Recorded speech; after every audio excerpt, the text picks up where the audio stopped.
All right. Hello, Kelsey and Ryan and Don. Hello, Hi. everybody. This is a conversation to explore what it is like to be a teacher in the world of AI.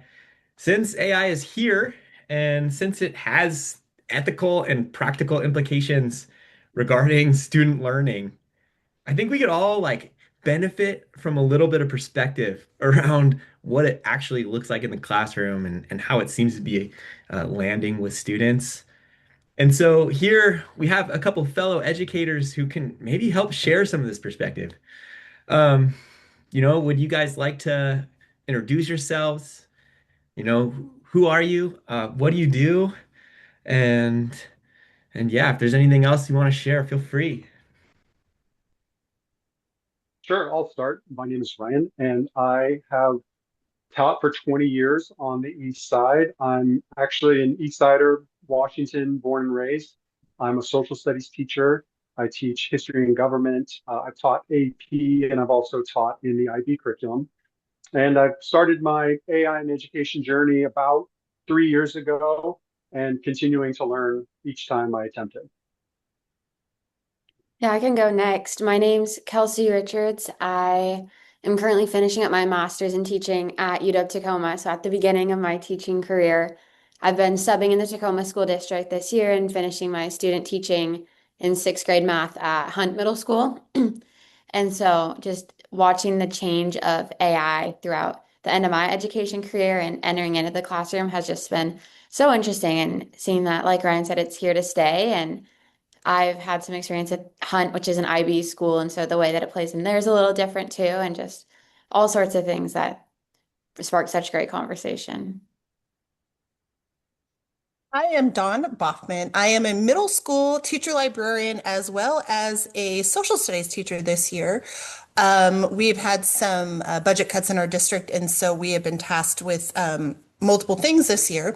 And I think when looking at the role of like AI and stuff, thinking about even like what I think it was about 6 years ago, and maybe not quite 6 years ago, but when it was launched, and it was like just so intriguing with when we think about like ChatGPT, when ChatGPT, the big thing was launched, it was just all incredible about, whoa, this is kind of intriguing, and what next with this, and thinking about you're like, oh, it is are truly the robots going to be taking over, right? And so kind of having all of those discussions around just what are we using it for, and how is it actually with education. And I've seen probably over the past couple of years, especially this year, I'm going to say more so with my role, how it's changed.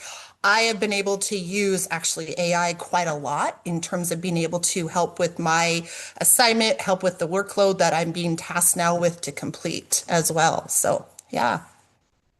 Yeah, I relate to that, Don. And my name is Ryan Fries, known to my students as Mr. Fries. I'm currently a multilingual learner specialist at Bellingham High School. And then I've been collaborating with Colleague AI to do things like this, run podcasts and make tutorial videos and whatever else I can help out with when I have time. So I'm here because I'm really excited about this stuff. You guys might notice some of my enthusiasm, and I'm excited because I see how it influences student learning. And I can tell you that I wasn't always excited. Don, you bring up this notion of like ChatGPT, and I remember like when I was a middle school English teacher when ChatGPT came out, and I was just like, oh my gosh, like this is going to change everything. And I remember like going to my departments and like trying to tell them and show them like this thing is coming, and like our students are already starting to use it, and this was in 2023. You know what I mean? And for me that was kind of like this pivotal moment as I see AI transforming education over time. And I'm just curious, like Don, you kind of spoke to that. Ryan, Kelsey, where were you guys? Do you remember that moment? Like when you first saw ChatGPT and you were like, had some thoughts?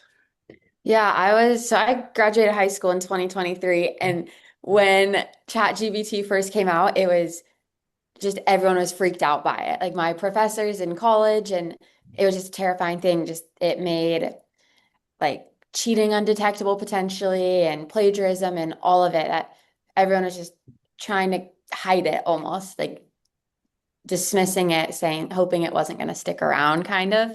Um, And so it's been such a shift in my mindset where it was always viewed as a negative thing from the student perspective. And then coming into an educator role of saying, well, it is here to stay. Like, how can we harness it in a positive light and make it a resource rather than a threat? And it's just changing the way that we're preparing students to be contributing members in the community and what their tasks are in the workforce, um, but not necessarily as a negative thing. So it was very, people were afraid of it, I feel like at first.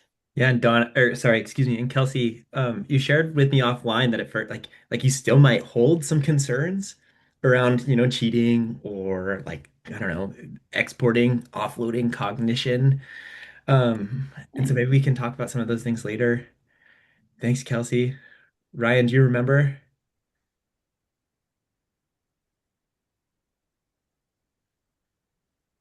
Yeah, I do remember when it came out, and I remember feeling like my ability to prompt the AI was like really strong. And I think that's because as teachers, that's what we do. We prompt students, we get them to think, we get them to think more clearly. And so prompting just became naturally to me as I was using it. I do remember the first assignments that students were turning in, and I was seeing answers kind of repeated and worded in the same way and worded incorrectly. And then I went to it and I put the question in and it came back with that same awkward wording. And I thought to myself, this really changes how I assign work and how I assign expectations to students. And for me, it actually became kind of exciting to reimagine what assignments could look like or what projects could look like when this kind of lives inside of our world. And how can students, again, like we said, use it as a resource rather than as a substitute for their learning? How can we be innovative in the types of lessons that we provide or the types of activities that we challenge students with, where they know that the AI is there, but they don't want to use it because the activity itself is just so interesting and so fascinating that they don't want to deny themselves or cheat themselves out of experience. And so, in some ways, like a big students learn and how I taught, but it also was very exciting in that it opened up a brand new world of ways in which I could assess students and I could design activities with the idea of engagement and thoughtfulness would be the thing that brought students, to the learning when the answer was just right there to be able to look up and just kind of spit out of AI. Mhm. I would say, let me add a little bit more to that too. Kelsey, when you were talking about that too, with how like, and then Ryan, you're talking too about how that you're seeing more people like respond or more of your students were had the same responses back. I remember when it was first launched too, that I had a student in middle school who was actually very proud and kind of laughing. He came in here and showed me a paper that he actually did for ChatGPT, like totally essay, all ChatGPT'd it, and then he gave it to his teacher. And I'm like, wow, you're pretty creative. And you're pretty, I mean, because at that moment, that was like top of the line. This is an amazing kiddo, anyways. But that was just really kind of funny to me. And that was kind of sparking me. I'm like, okay, well, then thinking about it's here. So what do we do with that? And I remembering going to NCCE. It was a computer conference that I love to go to, and there was a presenter that was talking. It was in Tacoma when we went to, and the room was like packed because he was doing a presentation on ChatGPT. It was overflowing and all the stuff that I was introduced to, and like the prompting, the talking about the biases of possible different AI tools and things like that. So I was just like, wow. And then coming out of it and just realizing that it is here, but also realizing that we have to, what I've learned kind of researching and things like that, you have to keep the human element into it still. Yeah. So as educators, we have to be is like being innovative, being like you were saying too, Ryan, being more innovative with it, being thinking about how can we turn that so that they're still using the tool, but how can we make it more meaningful for them? 100 million%, Don. Yeah, I was like so against it at first. Like when it first rolled out, I was like, oh man, I have to, as Ryan said, change the way that I'm teaching. And the way that that started changing for me was like, we're going back to pen and paper. And if we're going to use the computer, I'm using like high-tech surveillance technology to like monitor their screens and like block their tabs. And like ultimately what that did was it just created like friction between me and students. And I also remember at some point like I was inspired by a student who came to me and was like, "Look, Mr. Freeze, like I use this as a thought partner and this is how I've been using it as a thought partner and this is how it's been helping me." And I just couldn't deny this student that this was a useful resource for him as he was authentically exploring English language arts content. And so that was kind of like this turning point where I was like, ah, yeah, I guess like I can do more to support kids with this environment that already exists and is only becoming more and more integrated into all of our students' lives. And at the time, what I'm hearing from all of us is that we could imagine like the different ways, and we were seeing the different ways that this technology would interface into education. And we've kind of like talked about a few of the inspiring pieces and a few of the scary pieces, right? And so when we think about teacher facing and then we think about student facing, that's two separate use cases. And I would love to learn about some of your stories around how maybe you're automating tasks, maybe you're automating routines, maybe, you talked about using it for curriculum design. And then somehow, how do we balance that? Don, you're like, keep the human. How do we Mhm. balance these AI generated creations with like the human intention, that student to teacher relationship that we're trying to facilitate in the classroom? So maybe if you guys have any stories that come to mind, I know I'm putting some of you on the spot here, but I'd love to hear them. Yeah, I'd like to speak to curriculum design, which I found is like an amazing use case for AI. And it's helping me to design and to build architecture into a unit or into a semester and provide like a very coherent scope and sequence, for my curriculum. After 20 years, sometimes you develop some blind spots inside of your lessons and you're realizing that certain lessons aren't really assessing the skills you want assessed, or the coverage on the content is not quite there. So AI has become a really powerful thought partner for me, where I can look to see, are the lessons being sequenced well? Are the skills that are being assessed coherent? Is there appropriate spiraling? Do I return back and reassess appropriately? Um, do I feel like there's gaps in coverage? Is a certain type of activity or certain modality being overused or being underused? And so it's just an audit. It's a system where I can come in and it can say, Mm, look, I feel like there's some things that are missing. Here are some ideas on how we can buoy that up or supplement that. And I can feel really assured that by the end of a project or the end of a lesson or the end of a unit, I feel like, what I wanted out of the lesson, what I hoped for, what I was designed for, is actually kind of being covered. And that AI builds in that thought partner relationship where I can very easily and I feel like very accurately evaluate my own curriculum and make sure that it's meeting the needs of students. yeah, and before we go any further, I just want to clarify, we are all in districts that use colleague AI. Is that right? Hmm. Okay, cool. Yes. Just wanted to check in. And I asked that question because colleague AI has this research basis in learning science. And so, Ryan, speaking to this idea of it being a colleague, essentially, to run ideas by, to check your lesson plans, and seeing as it's built for this, I'm also finding that it does a really good job. Thanks. Thank you, Ryan. Yeah.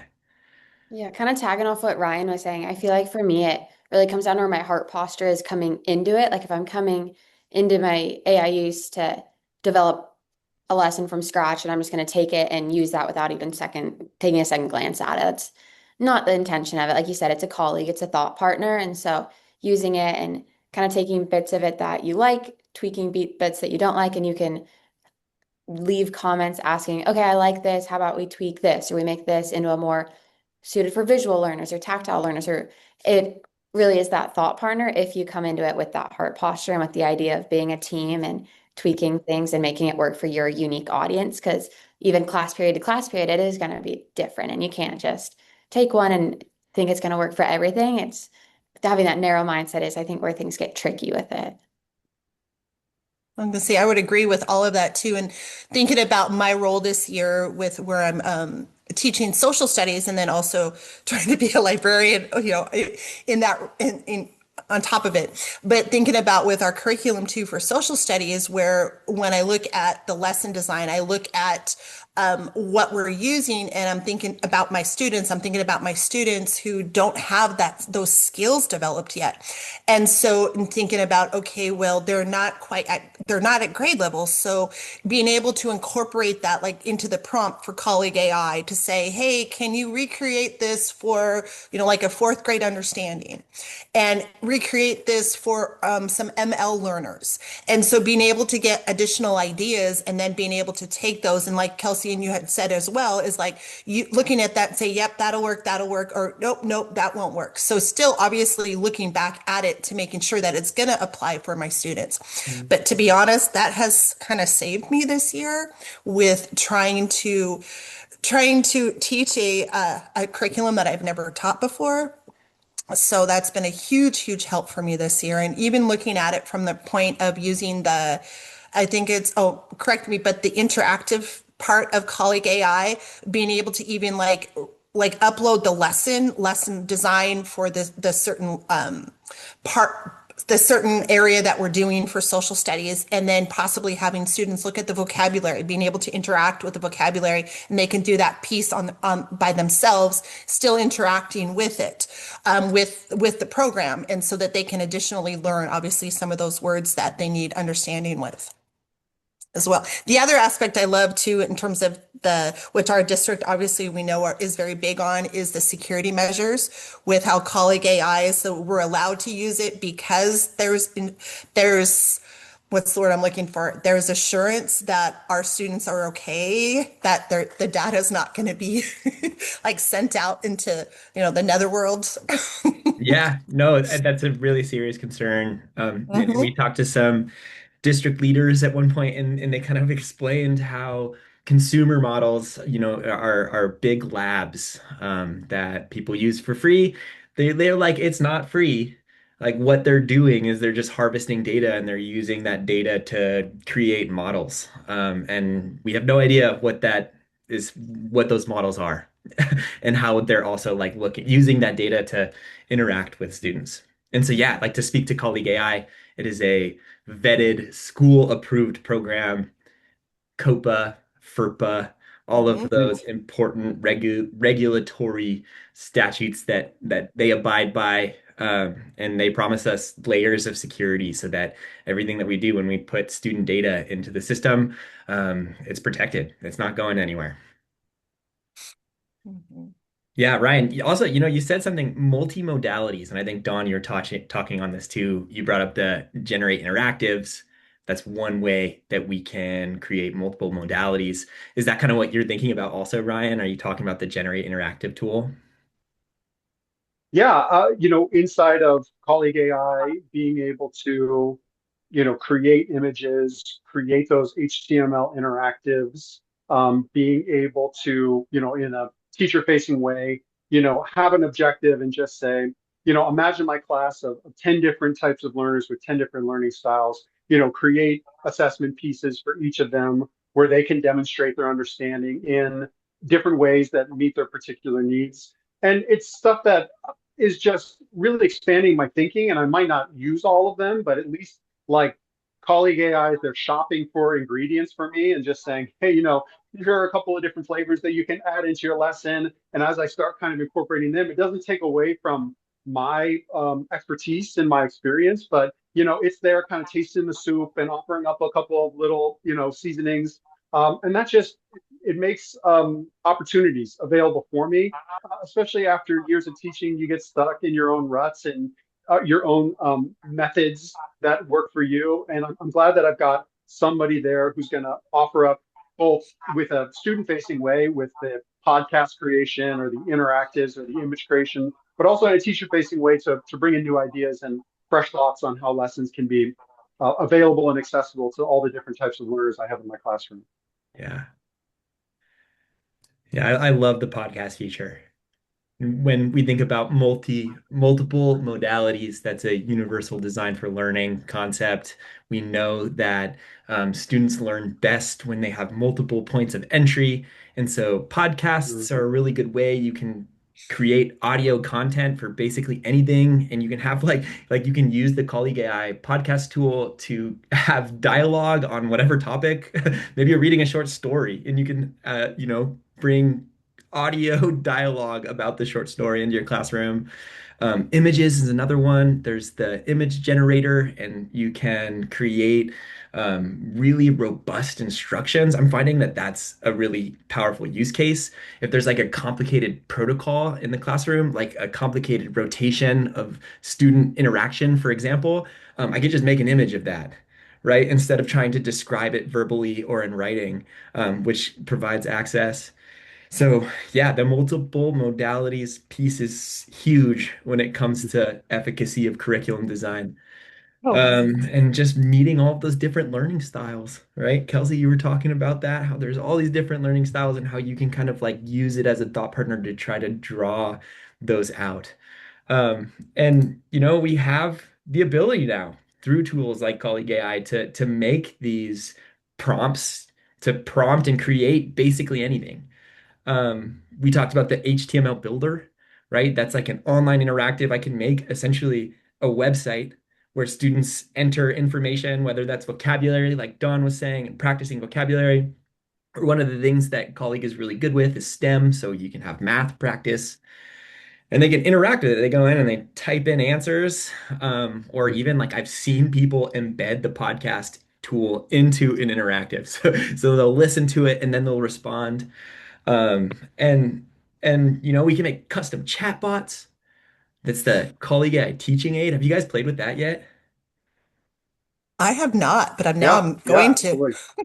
Yeah, it's so cool, you guys. You can take a study guide, for example, and you can upload it into this chatbot, and you can prompt the chatbot to interact with the student in a certain way. Like I've used it for DECA. I'm a DECA advisor. It's like a business club, and so they have scenarios. And they have to go like present solutions like Shark Tank style competitions to a judge.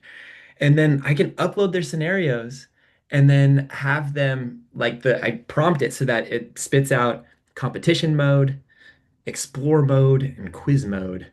And then they just go in and they have this interactive chatbot that's using only the framework of the scenario that I put in there, right? It just keeps them focused on that. And so yeah, there's another dimension. Awesome. Meeting different learning styles. That's like my most independent students love that you know? Yeah, Um, it makes me think of just AI, how it's truly an equity tool and reaches that like low floor, high ceiling model where it keeps kids of all levels engaged and ML students. I just think all the varying identities that you're trying to balance in a classroom, and it just kind of allows access for all of them. It's just when used correctly, it's such an amazing resource as a teacher. Absolutely. And I don't know about you guys, but I've been kind of like hesitant and concerned at times to like roll it out to my kids. Like just generally speaking, like I'm kind of scared. You know what I mean? Like AI is I think is something we have to acknowledge. It's kind of an intimidating thing. We talked about all those like concerns earlier around like cognitive offloading and students cheating and so like I'm still like although I'm using it a lot for my curriculum design, I'm still like wrestling and trying to figure out where the most appropriate places are to like get students to use it. Are you guys doing that at all in your classrooms? Like using it or thinking about it? Is that what you're saying? So I know, like for Mhm. me, I'm trying to balance it, obviously, and because the part that I have students use obviously is the interactive part of it. Mhm. And for me this year, like I said, I've been using it more for to help me in terms of with my Yeah, teaching instruction. yeah, Um, and I look at when you're talking about that too, because of the I don't know if it's the fear or it's the like if we're dumping too much on our kids, like we're talking about all the research behind being on screens too much and how we do need to balance that, right? So all of those, like the fears, I guess, that we're thinking about, and then in the back of my head too, I always think about the latest thing with are like the environment in terms of Yeah. how is this impacting our environment? Truly, how is it impacting? And if we're using it as a tool, are we being ethical about it? Mhm. How are we launching all those? And I don't have all the answers. I honestly don't. But I think we need to keep having those conversations and keep figuring out how are we going to be using it. And we should be using it because it's not going away. So Yeah, you can't avoid Yeah, it. I've taken a lot of steps forward towards student-facing AI, and it's uncharted territory. And I think any teacher that's starting out has to just give themselves permission to know that it's not going to go perfectly every time that they roll it out. Um, I do worry about over scaffolding. I do worry about kind of cheating kids out of the struggles. And I try to think to myself, is this use of AI achieving something inside of the objective of the lesson and the essential learning of the lesson that I couldn't do otherwise? And does it cheat them out of that challenges and the struggles that they're doing? Or does it actually make those challenges and struggles actually possible? And there are many times where, Ryan, where I've not come down on the right side of that equation. I'm like, okay, that's not the right way to use it. And then there are times where it's like, okay, this lesson could not have been made possible had I not been using this tool in this particular way. And the benefits to the students were enhanced by it rather than diminished. And so I think teachers, we're all trying to feel our way through what that looks like inside of our classrooms and our comfort level. And our students are right there with us in the journey. So I've given myself permission to make sure that I recognize the best use of it and also just give myself permission to make mistakes also. Yeah, I love what you said with that, Ryan. I'm in a math room right now in sixth grade math, and it just makes me think of a tool like calculators where there's a time and place for all of it. If I'm trying to teach kids to develop a conceptual understanding of multiplication facts, a calculator is probably not the best resource for that.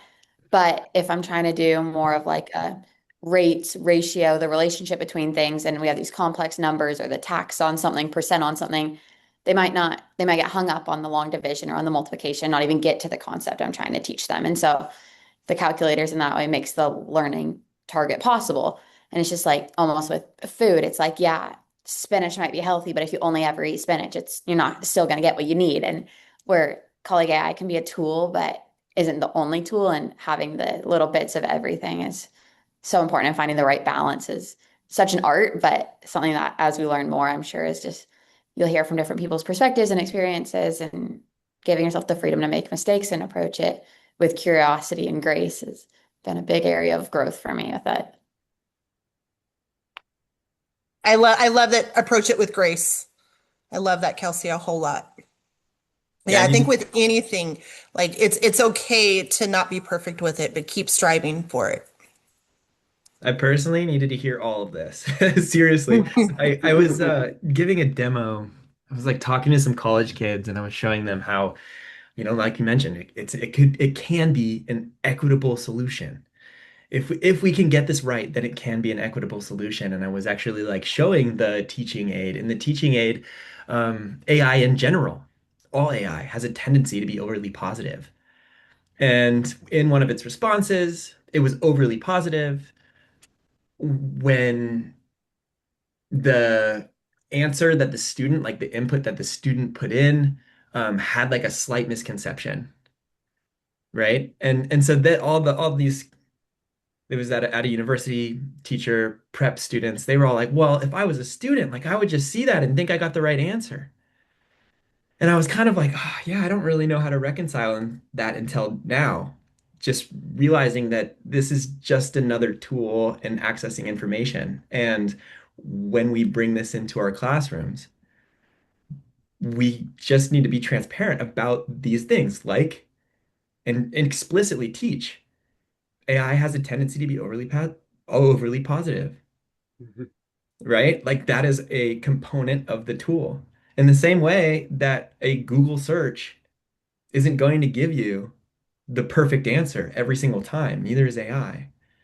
And as this becomes like increasingly involved in our interaction with information and interaction with content learning, it's like yeah, I that permission to be like, oh, sometimes there's challenges and like to make that mistake because now I know like in the future to front load any explicit AI instruction around how the AI works. Yeah, I think it's Ryan, I like also how you fun. said being true. Oh, go ahead, Ryan. Yeah, I'm sorry. Thank you. I like how you said how, being transparent with the students, being transparent with them immediately, I think is perfect. We did a lesson where we were using AI to craft campaign posters, and it was an awesome iterative process with the AI where the students were getting inspiration from campaign posters in the past, and they were trying to communicate political values through their campaign poster, and they could kind of tweak those values and tweak the look just so quickly that you couldn't do on on pencil and paper. And they were explaining to me the decisions that they were making and what is the AI doing that you really like and really don't like. And then at the end, it was almost like this metacognitive moment where I said, okay, now think about AI in politics. Is AI a useful tool that could lower the barriers of entry for people to get into politics? Or do you think the posters that you crafted here are not, don't have the human element enough to be effective posters? And so we had a moment at the end to really talk about AI broadly as a tool. And it was me coming to them saying, kind of with transparency, I don't know the answer. I don't know if this is the right way to do this activity or not. You tell me what you think. I think they appreciated that honesty that comes from using these tools in a very novel way.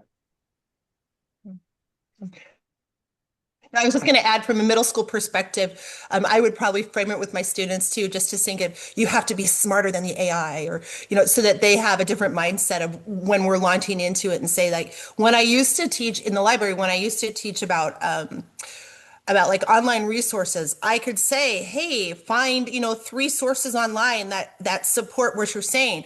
I can't teach like that anymore because they can find those answers out there. So kind of changing that thinking in terms of saying, being able to verify it. Does it sound off? Does it look, in terms of when we're truly teaching it with students, it like having that different mindset of to train them to look, to say, hey, does it look right? Does it not look right? And kind of honestly, when you're looking at that, training them to kind of always question what they're seeing. Yeah. Yeah, this makes me think of our seventh grade ELA class right now is doing a unit about just social media in general. And their culminating project is making a social media post about their opinion, whether it's a positive or a negative thing, and trying to use all the different marketing elements that they've learned about, like color, the size of the words, what pops, like all these different things. And it just makes me think of like 20 years ago, that wouldn't have been a unit. And that's probably where we're at with AI. Maybe we need a unit kind of like that about how AI can be positive, how it can be negative, and how like these kids talked to them, it was amazing. They all pretty much were like, well, it's a continuum. It's good, good, good until not. And they had all these different arguments and experiences. And there's not a wrong, right or a wrong. And I just think educating and teaching that media literacy is going to be really similar to what's needed with AI. And as we're learning, I feel like this year I've grown a lot in my personal confidence and feeling literate with AI, nowhere near confident all the way yet, but I could teach a student so much more now. And it just, I think, is going to keep growing in that way. Oh my gosh, you guys, your students are all so lucky to have you. As I'm hearing the ideas that you're bringing forward, political posters and social media, meta thoughts, and marketing, like that is all so engaging and relevant. And yeah, Kelsey, I think you're right. And I've heard it said that like, the social media thing, like schools got it wrong the first time. We dropped the ball, we missed it. And we're like in this moment right now where like AI is like really starting to show up in student lives and we don't have to miss it this time. We can learn and we can grow and we have to do that by giving ourselves permission to make mistakes and be challenged. Um, wow, that's some powerful stuff, I think. I wanna go back in time and be a student in your classrooms. Because clearly you guys are also amazing. And I guess like as models, I'm just wondering, like we're all doing our best to meet the moment. And like where are we hoping to go? Oh my You know, for gosh. me personally, it's for me, it's finding um, that AI is now challenging me personally, and I think just education, just generally, is that we have got to find those those challenging, those wonderful education experiences that even if there was an AI tool available to do that assignment, to do that lesson, to do that learning for a student, they wouldn't want to do it. And the point that I keep bringing up with my colleagues is my daughters love basketball. And if I were to bring them a robot and say, this robot will shoot free throws for you and will never miss. And my daughters would say, I don't want that robot to shoot those free throws for me. I am here shooting those myself because I enjoy it. Yeah, sometimes I miss, sometimes I make, but I don't want to be cheated out of the experience. There's struggles and there's failures and there's successes and there's joys. Imagine having that happen inside of lessons inside of our classroom where an AI tool is readily available to just do something immediately. And students would say, but I don't want that to shoot the free throws for me. I'm just way too into this lesson, the skills that I'm learning, the people who I'm engaging with, the relationships that I'm building inside of the classroom, the challenges that I'm having, and just say that I'm too into what we're doing right now to ever be cheated out of it by AI. I know that's a very lofty and high thing to ask for in education, and we're always kind of striving for that. But I think AI now really challenges us to set that as our goal, and that's where I'm facing my future in the profession in the world of AI. Hmm. That was a great response. For real. Let's see, Thank you. now I'm thinking, okay, if we're thinking like, oh, idealistically, I would love to have all of my students be able to come in and kind of the same thing, but be able to be settled with everything, have the skills that they need to be like looking and being detectives to look at to see what information is okay and to being able to use it as a tool, as a thought partner, not just like, oh, let me see if I can get away with this and submit it as my essay. So I would love to have that. And going forward, my goodness, I just think about all of our students and just think the struggles right now in middle school with just the social aspects. I would love to see like literally going forward to them being able to get along with each other, being able to further put that around with just being able to get along and then looking at that using AI as a tool, using it to further develop whatever skills that they need. And I think I look at, yeah, we're more so, I just looking at this time of year too, just there's our kids are just amping up a whole bunch. And so getting along with each other, being able to be nice, being able to put things out there into the universe that are nice, not trying to, I don't know, just be nice to people out there. Like community members. Yes.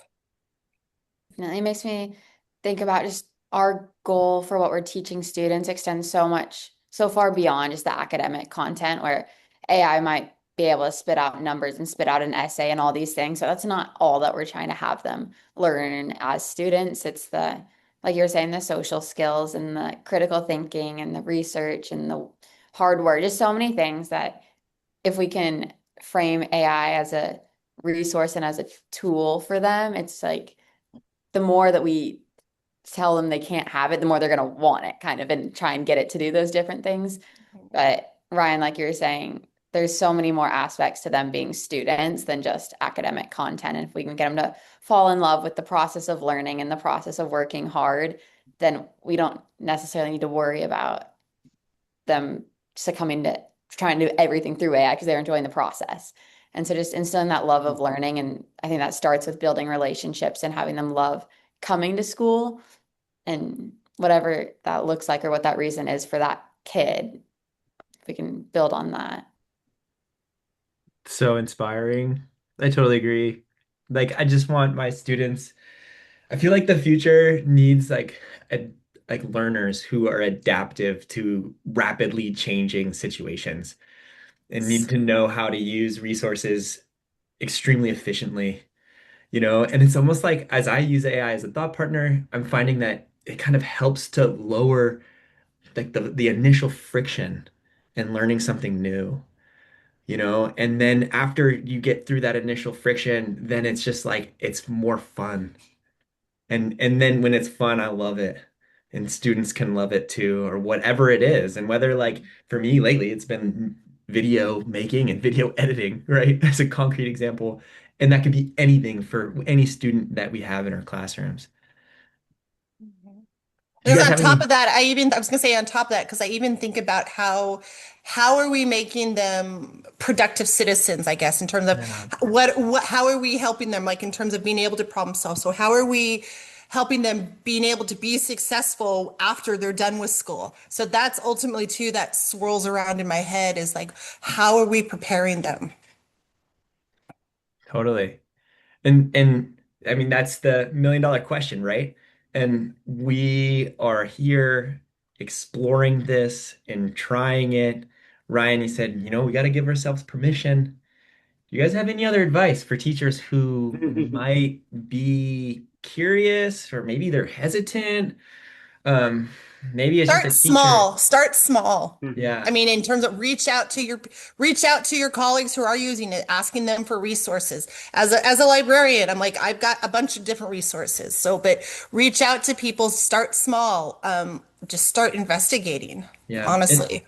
And those interactives that we talked about earlier, they're shareable, right? Like we can share those with our colleagues. If it's something that worked really, really well in the classroom, it's just a link and you can share that. So yeah, that's something. I think a low stakes way to start using AI is with, and we were just talking about this, building community inside of your classroom. I'm somebody who does warm ups at the beginning of class, and AI is a great tool to like build a quick little warm up, a fun little word puzzle, a couple of discussion questions. If you're experimenting for the first time using chatbots, but you don't want it to go sideways on you, just build a quick little chatbot, maybe for a fun warm up. Um, that's a very low stakes way to roll some new AI kind of skills out and see kind of how it sticks. And if it doesn't work, it was just your warm up. You can move on to your lesson after.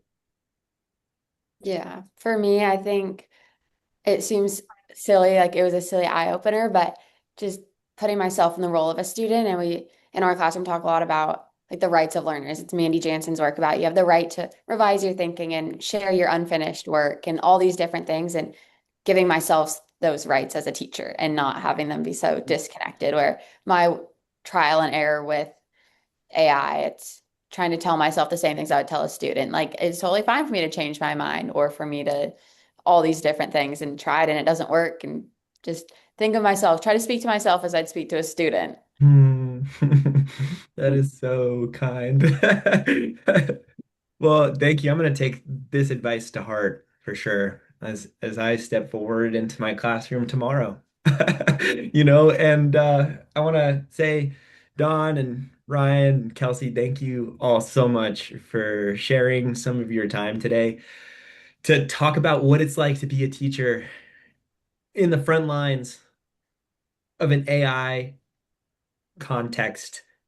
AI Mhm. is here in education, and we're all doing our best to make sure that there is community building and that humans are interacting with each other for the love of learning. Right? So that is so cool. Thank you so much. I hope that we can stay in touch. If you guys make any interactives or anything that you're excited about, I hope that you send it my way. Thank Cool. you, Ryan. This was really fun. Thank you. Thank you. Wonderful.